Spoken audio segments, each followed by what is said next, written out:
नमस्कार और स्वागत है आपका हमारे चैनल में। आइए आगे बढ़ते हैं आयुर्वेद के सफ़र में, जहां आज की वीडियो में हम जानेंगे क्या है आयुर्वेद की दुनिया में धातु और यह कितने प्रकार के होते हैं। आयुर्वेद में धातु शब्द मानव शरीर के मौलिक ऊतकों या तत्वों को संदर्भित करता है जो शरीर का निर्माण करते हैं। ये वो संरचनात्मक घटक हैं जो शरीर को पोषण प्रदान करते हैं और विभिन्न भौतिक प्रक्रियाओं के सही कार्य का आधार प्रदान करते हैं। आयुर्वेदिक संरचना में शरीर 7 धातुओं से मिलकर बना होता है जो शरीर के मौलिक घटक माने जाते हैं। ये धातुएं शरीर को समर्थन और पोषण प्रदान करती हैं। धातु आयुर्वेद में मानव शरीर की प्रमुख संरचनात्मक इकाइयों में से एक महत्वपूर्ण संतान है। इसे शरीर की संरचना और कार्यों की बुनियादी इकाई माना जाता है। धातु शरीर की संरचना और पोषण में सहायक होती हैं। तो चलिए अब जान लेते हैं धातु के कुछ प्रमुख प्रकार।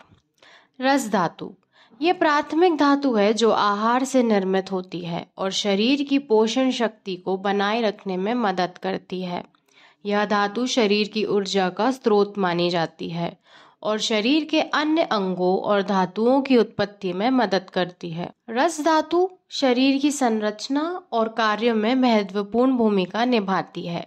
इसे सही मात्रा और गुणवत्ता संतुलित आहार, स्वस्थ जीवन शैली और नियमित व्यायाम के माध्यम से बनी रहना महत्वपूर्ण होता है। रक्त धातु यह धातु रक्त निर्माण में सहायक होती है और प्राणवायु को पोषण प्रदान करती है। रक्त धातु आयुर्वेद में एक महत्वपूर्ण धातु है जो रक्त की उत्पत्ति और पोषण में मदद करती है। यह धातु शरीर की ऊर्जा को बढ़ाती है और शरीर के अन्य अंगों और धातुओं को रक्त प्रदान करती है।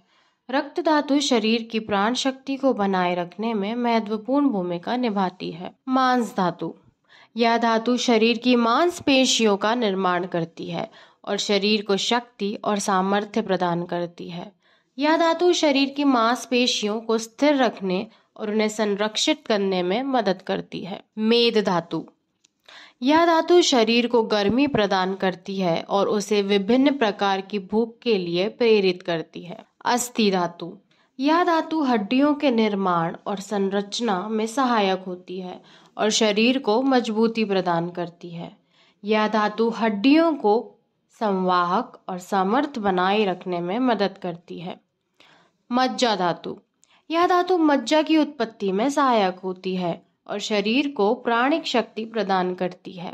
इसकी सही मात्रा और गुणवत्ता के लिए संतुलित आहार, स्वस्थ जीवन शैली और नियमित व्यायाम का पालन करना महत्वपूर्ण होता है। शुक्र धातु आयुर्वेद में एक महत्वपूर्ण धातु है जो पुरुषों और महिलाओं दोनों में शुक्राणुओं के निर्माण और उनकी संवर्धन में सहायक होती है। यह धातु प्रजनन संबंधित कार्यों को संभालती है और संतान उत्पत्ति में महत्वपूर्ण भूमिका निभाती है। आयुर्वेद में इन धातुओं के संतुलन और समरसता बनाए रखना सामान्य स्वास्थ्य और तंदुरुस्ती के लिए महत्वपूर्ण माना जाता है। इन धातुओं में किसी भी असंतुलन या विकार के कारण विभिन्न स्वास्थ्य समस्याएं और बीमारियां हो सकती हैं। आयुर्वेद इन धातुओं के संतुलन को सुनिश्चित करने के लिए संतुलित आहार, जीवन शैली में परिवर्तन और जड़ी बूटियों की चिकित्सा को महत्वपूर्णता पर जोर देता है। उम्मीद करते हैं कि वात, पित्त और कफ दोष की यह जानकारी आपको लाभदायक लगी होगी। आगे आने वाले वीडियोस में हमारे साथ बने रहिए जिनमें हम तीनों दोषों को विस्तार से जानेंगे। वीडियो पसंद आया हो तो इसे लाइक और शेयर करें। साथ ही हमारे चैनल को सब्सक्राइब करें और अगले भागों के लिए बेल आइकन को दबाएं। धन्यवाद।